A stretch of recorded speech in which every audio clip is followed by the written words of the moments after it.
Welcome back to Real Estate Radio San Antonio with Karla and Stan. And if you just joined us, we have Scott Small here with Keller Williams Legacy. He's right here on our side in our studio today, and we appreciate it. Scott, welcome. Well, thank you. I appreciate the invitation, and it's a pleasure to be here. Folks have told me I have a face for radio, so it's all a good thing.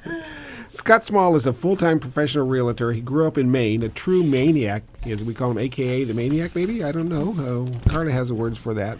And he earned his associates in real estate and his bachelor's in business administration. Scott has lived in the San Antonio for over 25 years. He is a member of the San Antonio Board of Realtors, the Texas Association of Realtors, National Association of Realtors, and the Council of Residential Specialists. Scott was the first in San Antonio to earn his Certified Real Estate Divorce Specialist designation. Wow, that's a mouthful. It is. And is also a Certified Residential Specialist. Scott, thanks for joining us today. Oh, my pleasure. Thanks again.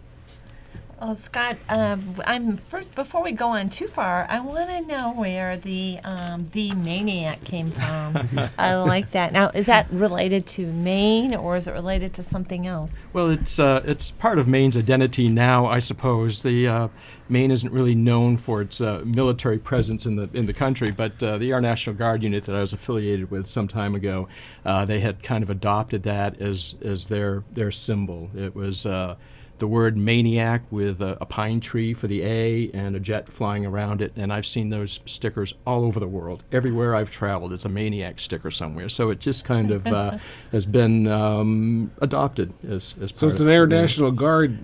It is Air National Guard thing. That's Yeah. Before I knew that, I was picturing some kind of lumberjack, Well, that shirt. could work too in some parts. Tell us, and everyone listening, how long you've been in real estate.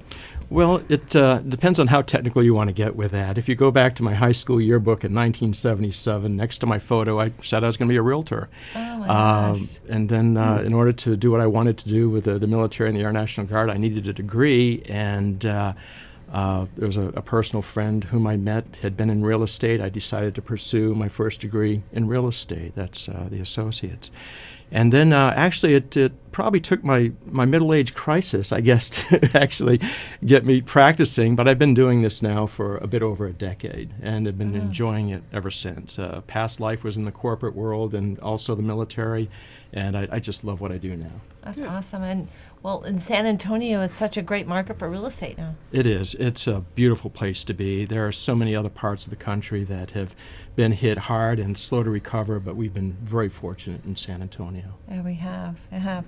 So, how did you get this? So how did you choose real estate? It was just something, a passion with your parents in real estate? Well, we've always been involved with that. My dad had a hammer in my hand when I was 10 years old. He had a residential remodeling, roofing, fencing company up in Maine, and I'll never forget there was a December afternoon between classes. I'd help my dad when I was going to college, and I was on a 4-story, really tight-pitched roof, frost on it, and I weighed 128 pounds at the time. Dad used to build these really springy stagings, and then he'd come up with an 80-pound bundle of shingles, and he'd flop it on that stage, and I bounced. And I thought I was going to die that day. I could feel my fingernails grab into the roof, thinking, okay, this is the end. Well, when I landed back on the stage, unfortunately, I decided, I am not doing this. There's got to be something else that I take this knowledge I've earned over all these years working with Dad and apply it to something that's a bit less dangerous and maybe a little easy on my body. So here I am. That's a great story. Thank you. Yeah. So tell us, give us a little information about how you chose. So have you been at Keller Williams the most of the time? How did you choose Keller Williams Legacy?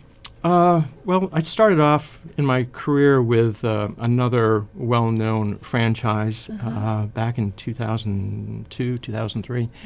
And it was a really great place to start. I learned a lot, and I think it was probably a result of the 2008 mortgage bubble that I know you're very familiar with, and the way the market collapsed. And at this other company, I was paying a monthly desk fee that, whether I sold something or not, I had to pay it, and it was probably twice what a mortgage payment was. Oh my gosh. And that's how we kept our 100% commission, was paying that desk fee. And when you go for 2-3 months without being able to make a transaction, it kind of hurt the pocketbook. So from there, I jumped to a small independent that was a little less onerous on the pocketbook, and gave that a whirl, but it just wasn't a great fit for me. They were leaning more towards property management, and I never got my license to do property management. So I started searching around, and I explored the different brokers in San Antonio that were in the sandbox I wanted to play in.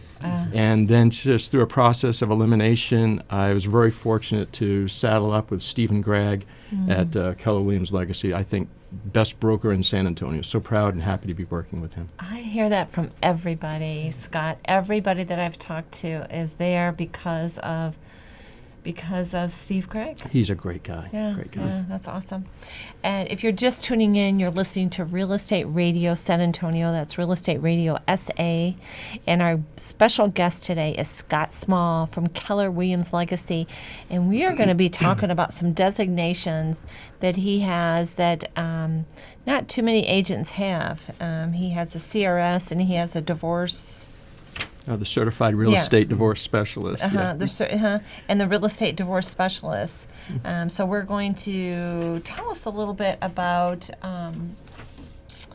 considering the size of the real estate market, you do have a niche. And so tell us about those niches. Actually, yeah, I do have a couple of niches. And one is more from the knowledge and experience that I've been fortunate to acquire during this life. And the other one is just a sheer passion for the older properties. The first niche is, as we've mentioned, the designation Certified Real Estate Divorce Specialist. I've gone through a couple of those myself, so I feel I have something additional to bring to the table to kind of help people who have traveled down that path or are traveling down that path and kind of guide them through the process and help out. I tell people I just decided to make lemonade out of my 2 lemons, so that's how I got into the divorce part of it. The passion is the historic properties. I grew up in a historic home. It was the second oldest house built in Carmel, Maine, where I grew up, and it was built in 1778. And the things we used to find in that old house, exploring old spinning wheels and old telephones and just lots of cool old things that you just kind of find. Like a museum. It almost was. Yeah, it's kind of what they say about the Smithsonian. It's like your mother's attic. It's kind of like, I lived in a mother's attic. But it's just a passion for the craftsmanship and the workmanship and the materials and the way things were built back then that just, it's kind of in my blood. And being raised in New England around a lot of older homes and working on older homes, I just a passion that's never left. I love that. You probably don't know this about me. When I've been in real estate probably 14, 15 years now.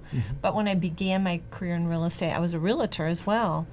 And one of my first listings was a historic mansion on Lake Michigan in what military base was it? Fort Sheridan. Fort Sheridan.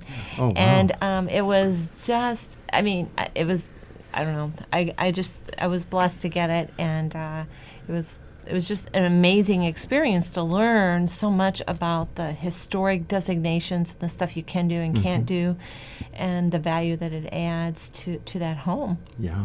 And it's beautiful. I mean, it's just different. It's just different than just selling an existing home or a new home. The historic is just a different animal. There's just so many benefits. There's benefits to tax. There's tax benefits, right? There are. And what other benefits? Well, for instance, San Antonio locally, from what I understand, matter of fact, there was a guest you had on your show, Colonel Sparamo, not too long ago. Yeah. He discovered on the house that I helped him to purchase down in Lavaca that they're freezing his property taxes as he brings that house back to life. So I can't remember if he said it was like a 5 or 10 year tax freeze. I think it's 10. That sounds about right. I think it is 10. And I mean, who doesn't want their taxes froze? Yeah, it's great, and because he hasn't really done anything to it, I mean, the taxes are low already. So, and that'll transfer to whoever he sells that house to, which I hope to have listed for him. Yeah, I can't wait to see it. He said that he's going to invite me over. So Yeah, it'll be Okay. cool when it's Yeah. done. Port Lavaca sounds like a road trip for us here, huh? Oh, no, this is down in Lavaca, down near Lavaca. King William, Oh, yeah, okay. here in San Antonio. I'm sorry. I was Yeah. I was Yeah. excited. I already had the fishing pole ready to go here. I was like, well, I don't know what kind of historic houses they have at Port Lavaca, but boy, I think I'll just get back over here in my corner and keep out of it a little bit. Huh? well, if you're just tuning in, we're getting ready to take a break, and we're going to. We want you to stay tuned because we're going to get back into with the divorce designation. A lot of things, a lot of times we don't want to talk. It's something we like to talk about, but unfortunately, it does happen. So stay tuned, and we're going to come right back with Scott Small from Keller Williams.